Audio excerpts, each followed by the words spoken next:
नमस्कार शेतकरी बंधूंनो, मी अविनाश। आज आपण या व्हिडिओमध्ये घेऊन आलो आहोत कांदा या पिकासाठी फवारणी। तर आपल्याला कांदा या पिकासाठी अँट्राकॉल, डेसिस 2.8 आणि त्याचबरोबर सिलिकॉनची फवारणी घ्यायची आहे। तर याच्यामध्ये आपण पहिले जे बुरशीनाशक वापरणार आहोत ते आहे अँट्राकॉल। तर आपल्याला अँट्राकॉलचे जे प्रमाण आहे ते 1 लिटरसाठी 1.5 ग्रॅम एवढे वापरायचे आहे आणि त्याचबरोबर डेसिस 2.8 हे जे कीटकनाशक आहे याचे प्रमाण आपल्याला 1.5 मिली प्रति लिटर असे घ्यायचे आहे। आणि त्याचबरोबर आपल्या पिकासाठी टॉनिक म्हणून आपण याच्यामध्ये सिलिकॉन वापरणार आहोत। तर सिलिकॉनचे जे प्रमाण आहे ते आपल्याला 2 मिली प्रति लिटर असे घ्यायचे आहे। याच्यामुळे आपल्या पिकाला फायदा असा होणार आहे, बुरशीनाशकामुळे आपल्या पिकावरती येणारे करपा आणि कांद्याला पिळ पडणे या दोन्ही रोगांपासून आपल्या पिकाचे संरक्षण होणार आहे। आणि त्याचबरोबर डेसिस 2.8 या कीटकनाशकामुळे आपल्या पिकावरती येणारा मावा आणि थ्रिप्स याचा अटॅक बऱ्यापैकी कमी होणार आहे। त्याचबरोबर आपण जे स्प्रेसाठी पाणी वापरणार आहोत तर त्या पाण्याचा पीएच बॅलन्स व्हावा यासाठी आपण सिलिकॉन बेस स्टिकर देखील याच्यामध्ये वापरू शकतो।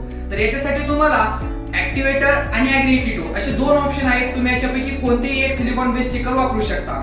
तर याचबरोबर भेटूयात पुढच्या व्हिडिओमध्ये पुढच्या स्प्रे सोबत। धन्यवाद।